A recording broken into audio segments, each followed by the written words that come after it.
भारी शोष लगुची पानी न पाइलारु मो शक्ति चली जाईची। किए अछ मते टिके पानी दियो। एमिति से बादल रास्ता रे पड़ी चित्कार करुथिला। सेही समय रे मा चढ़ी एक कलसी रे पानी धरी से रास्ता रे जाउथिला। बादल रे पड़ी चित्कार सुनी से ता पाखु गला। चढ़ी मते टिके पानी दे, मते भारी शोष लगुची पानी न पाइलारु मो देह रे शक्ति नाही। ए कोन तुमे बादल हे कथा केमिति कहि पारुछ? बादल को कोन शोष लगे? ए कथा म नुआ सुनिली। मु साधारण बादल नुह चढ़ी मो कथा कहि पारी। तुम जंगल रे वर्षा करिया पई बादल राई मते एठको पठेइथिली। मु पानी पीबा पई नदी को जाउथिली, हेले मते शोष लागिबार मु दुर्बल हेइ गली, आउ आगु को जाई पारिलिनी। ओ एमिति कथा, तुमे चिंता करनी बादल, मु एबे नदी रो पानी नेउथिली, तुमे गोटे कलसी पानी पी देई थाओ।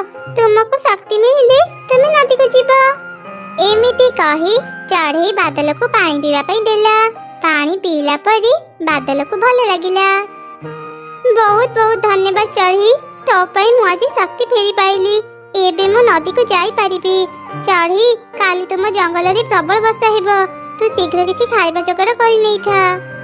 तापरी बादल सेठारु चली गला। बादलर कथा सुनी मा चढ़ी शीघ्र बाजार को गला, आउ अनेक सारा खाइबा धरी घर को फेरी आसिला। परदिन सकाळी मामा अनेक दिन हे गलानी, हमें आई घर को जाई नांदी। चलो ना मां, आज हमें आई घर को जीबा। हां मां, मोर भी आई कथा भारी मने पडुची। चलो ना मां, आज हमें आई घर को बुलिया पे जीबा। आमी जाई थांते ची पिला माने, हेले आज हम जंगल रे प्रबल वर्षा हेबो। तुम आई घर बहुत दूर। आज जदि हमें बाहर को जीबा वर्षा रे भिजी जीबा। वर्षा रे भिजिले हम देह खराब हे जीबा। आउ किछि दिन अपेक्षा कर, पाग भल देखि आमे तुम आई घर को बुलिया पे जीबा। मां तुमे मिछ कहउछ कोन पई? बाहर देखो केते खरा देउची, आज केमिति वर्षा हेबो। तापरे मा चढ़ी बादलर सब कथा तार दुई छुआ को कहिला। अच्छा ठीक अछि मां, आमे आज बुलिबा को जीबुनी। मां आमे एबे खेलिया पे बाहर को जाउछु। अच्छा हो जाओ, हेले सुनो वर्षा आरंभ हेले शीघ्र घर को चली आसीबो। ठीक अछि मां। कुन्नी चल आज हमें दुई जण आई घर को जीबा। हमको बाहर को न छड़िया पई मां हमको मिछ कहले। तू नीचे ही भाबे बादल कोन केबे पानी पी पारे। हां मुन्नी तू ठीक कहलु, हेले हमें ते दूर आई घर को केमिति जीबा? मोर तो रास्ता ठीक रे मने पडुनी। तू चिंता करनी, मोर रास्ता ठीक मने अछि। तू एबे मो संग रे चल। तापरी दुई भौणी निज आई घर को जीबा पई बाहरिले। रास्ता रे सेमाने बहुत थकी गले। सेमाने एक जागा रे बसी विश्राम लेबा समय रे गोटे बाघ से दुई चढ़ीछा को देखि भाबिला, अरे बा एते कोन या दुई चढ़ई छुआ एठी एका एका जंगल रे कोन करूचंती। मु जदी एबे चढ़ई छुआ को धरिया पई जीबी, एमाने उड़ी एठारु चली जीबे। मु आग एमाने को मो कथा रे भुलेई मो सांगरे मो गुंफा को नहीं जाए। सेठी मु आराम रे ए दुई छुआ को मारी खाई परिबी। बाघ एपरी चिंता करी चढ़ई छुआ का पाखो गला। बाघ को देखि दुई चढ़ई छुआ खूब डरी गले। ना ना हमको खाओनी, हमको छाड़ी दियो। तमे दुई छुआ भय करनी, मु तम मानकर किछि क्षति करिबिनी। मु गट्टी भल बाघ, मु चढ़ई छुआ को मारेनी। ओलोटा मु तांको चॉकलेट दे तांको सह खेले। मो गुंफा रे अनेक चॉकलेट अछि, तमे माने मो सांगरे आस, मो गुंफा रे तिबा चॉकलेट खाई खेलिबो। तुमे सत कहउछ? तुम गुंफा रे अनेक चॉकलेट अछि? चल कुनी हमें ताका गुंफा को जीबा आ चॉकलेट खाइबा। मते चॉकलेट खाइबा को भारी मजा लागे। मुन्नी देखे आकाश केमिति अंधार हे गलानी। आई घर को शीघ्र न गले हमें वर्षा रे भिजी जीबा। बाघ हमें आज आई घर को जाउछु, काली फेरी आसीबु। तापरे हमें तुम गुंफा को जाई चॉकलेट खाइबु। अच्छा ठीक अछि, मु काली एठी तम माने को जगी थिबी। तमे माने मो पाखो को आसीबो, मु तम माने को मो गुंफा को नहीं जीबी। एमिति कथा हे दुई चढ़ई छुआ निज आई घर को चली गले। आउ बाघ निज गुंफा को फेरी गला। दुई चढ़ई छुआ को निज घर देखि तांको आई कहिला, कि रे कुनी मुनी तमे दुई जण एठी, तम मां कुआडे गला? ମୁଁ ତ ତାକୁ ଦେଖୁନି। ଆଇ ମା ଆମ ସାଙ୍ଗରେ ଆସିନି। ଆମେ ଦୁଇ ଜଣ ଏକା ହିଁ ଏଠାକୁ ଆସିଛୁ। ଆମେ ଏଠାକୁ ଆସିବା କଥା ମା ଜାଣିନି। କଣ ହେଲା? ତମେ ମାନେ ମାକୁ କିଛି କହିକି ଆସିନ? ତମ ମାନଙ୍କ ମା ତମ ଦୁଇ ଜଣଙ୍କ ପାଇଁ ଚିନ୍ତା କରୁଥିବ। ଆଚ୍ଛା ହଉ, ତମେ ମାନେ ଆସିଗଲଣି ଯେତେବେଳେ ଏବେ ଆରାମ କର। ମୁଁ ତମ ମାନଙ୍କୁ କାଲି ନେଇ ତମ ଘରେ ଛାଡ଼ିଦେବି। ଏଇ କଣ? ଆକାଶ କେତେ ଅନ୍ଧାର ହେଇଗଲାଣି। ଏ ଯାଇ ମୋ ଦୁଇ ଝିଅ କାହିଁକି ଘରକୁ ଫେରିଲେନି? ମୁଁ ଯାଇ ଦେଖେ ସେମାନେ କୁଆଡେ ଗଲେ। କାଉ ଭଉଣୀ, ଘରେ ଅଛ କି? ଟିକେ ବାହାରକୁ ଆସ। କଣ ହେଲା ଚଢ଼େଇ? ତୁ ଏ ସମୟରେ ମୋ ଘରକୁ ଆସିଲୁ ଯେ? କାଉ ଭଉଣୀ, ମୋ ଦୁଇ ଝିଅ ଖେଳିବା ପାଇଁ ବାହାରକୁ ଆସିଥିଲେ। ଏ ଯାଇ ଘରକୁ ଫେରି ନାହାନ୍ତି।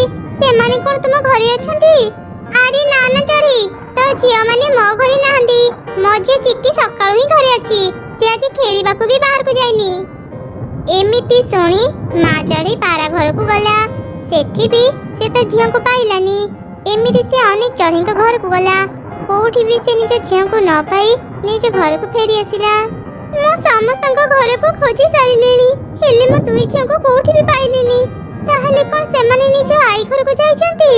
ମୁଁ ସେଠାକୁ ଯାଇ ଦେଖେ। ଯଦି ସେଠି ମୋ ଦୁଇ ଝିଅଙ୍କୁ ପାଇଯିବି, ମୋ ଚିନ୍ତା ଦୂର ହେବ। ଏମିତି ଚିନ୍ତା କରି ମା ଚଢ଼େଇ ଆଗକୁ ଗଲା। କିଛି ଦୂର ଗଲା ପରେ ହିଁ ବର୍ଷା ଆରମ୍ଭ ହେଇଗଲା। ଏତେ ଜୋରେ ବର୍ଷା ହେଉଥିଲା ଯେ ମା ଚଢ଼େଇକୁ କିଛି ଦେଖାଗଲା ନାହିଁ। ସେ ଏକ ଗଛ ସହ ଧକ୍କା ହେଇ ତଳେ ପଡ଼ିଗଲା, ଆଉ ଏକ ଜାଲରେ ଅଟକିଗଲା। ଯେତେ ଚେଷ୍ଟା କଲେ ବି ସେ ଜାଲରୁ ବାହାରି ପାରିଲାନି। କିଛି ସମୟ ପରେ ବର୍ଷା ଛାଡ଼ିଗଲା।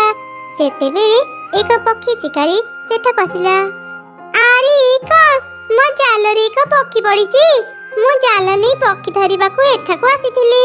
ବର୍ଷା ହେବାରୁ ମୁଁ ଜାଲ ଛାଡ଼ି ଚାଲି ଯାଇଥିଲି। ଜାଣିନଥିଲି ଏତେ ବର୍ଷାରେ ବି ପକ୍ଷୀ ଉଡ଼ନ୍ତି। ମୋ ପାଇଁ ତ ଭଲ ହେଲା, ମତେ ଆଜି ଗୋଟେ ପକ୍ଷୀ ଖାଇବାକୁ ମିଳିଗଲା। ଏଇ ପକ୍ଷୀକୁ ମୁଁ ଆଜି ଖାଇବିନି, କାଲି ଖାଇବି। ଏତେ ଦିନ ପରେ ଯାଇ ମତେ ପକ୍ଷୀ ମାଂସ ଖାଇବାକୁ ମିଳିବ। ଯାଏ ଏବେ এই ପକ୍ଷୀକୁ ନେଇ ଘରକୁ ଯାଏ। ଏମିତି କହି ସେ ପକ୍ଷୀ ଶିକାରୀ ମା ଚଢ଼େଇକୁ ନେଇ ତା ଘରକୁ ଚାଲିଗଲା, ଆଉ ଏକ ପିଞ୍ଜରାରେ ବନ୍ଦୀ କରି ନିଜ ଘର ବାହାରେ ରଖିଦେଲା। ହେ ଭଗବାନ, ଏସବୁ କଣ ହେଇଗଲା? ମୋ ଛୁଆମାନେ ମତେ ଆଉ ଦେଖି ପାରିବେନି। କାଲି ମୋର ଶେଷ ଦିନ। ଭଗବାନ ମୋ ଛୁଆଙ୍କୁ ଭଲରେ ରଖିବ। ମା ଚଢ଼େଇ ଏପରି କହି କାନ୍ଦୁଥିବା ସମୟରେ ହଠାତ୍ ପିଞ୍ଜରାର କବାଟ ଖୋଲିଗଲା। ଆରେ ଆରେ, ଏ କଣ? ପିଞ୍ଜରାର କବାଟ ଖୋଲିଗଲା କେମିତି? ଯାଏ ଶୀଘ୍ର ପିଞ୍ଜରାରୁ ବାହାରି ଯାଏ। ଏମିତି କହି ମା ଚଢ଼େଇ ଶୀଘ୍ର ପିଞ୍ଜରାରୁ ବାହାରି ଗଲା। ପକ୍ଷୀ ଶିକାରୀ ତାକୁ ଧରିବାକୁ ଚେଷ୍ଟା କଲା, ହେଲେ ପାରିଲାନି। ମା ଚଢ଼େଇ ଶୀଘ୍ର ଶୀଘ୍ର ଉଡ଼ି ଦୂରକୁ ଚାଲିଗଲା। ତାପରେ ସେ ତା ମା ଘରେ ପହଞ୍ଚିଗଲା। ମାରେ, ତୁ ଆସିଗଲୁ? କଣ ହେଇଛି? ତୁ ଏମିତି ଧଇଁ ସଇଁ କାହିଁକି ହେଉଛୁ? ତାପରେ ମା ଚଢ଼େଇ ସମସ୍ତଙ୍କୁ ସବୁ ଘଟଣା କହିଲା। ଦେଖିଲ ପିଲାମାନେ, ତମ ମାନଙ୍କ ଭୁଲ ପାଇଁ ତମ ମା କେମିତି ବିପଦରେ ପଡ଼ିଗଲା। ଆଉ ଦିନେ ବି ମାକୁ କିଛି ନ କହି କୁଆଡ଼େ ବି ଯିବନି।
ସେତେବେଳେ ସେ ଦେଖିଲା ତା ଘର ପାଖରେ ଏକ ସୁନ୍ଦର ବାଦଲ ଘର ଅଛି।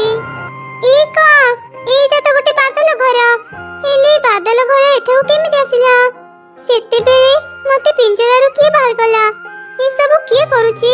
ମୁଁ ତ କିଛି ବୁଝିପାରୁନି। ଚଢ଼େଇ, ଏ ସବୁ କାମ ମୁଁ କରିଛି। ଦିନେ ତୁ ମତେ ସାହାଯ୍ୟ କରିଥିଲୁ, ତ ବିପଦ ସମୟରେ ମୁଁ ତତେ କେମିତି ସାହାଯ୍ୟ କରିନଥାନ୍ତି? ମୁଁ ଜାଣେ ଚଢ଼େଇ, तो घर छत भांगी जाइची। वर्षा हेले तो घर भितरे पानी पड़े। सेथिपाई मु तते बादल घर देइची।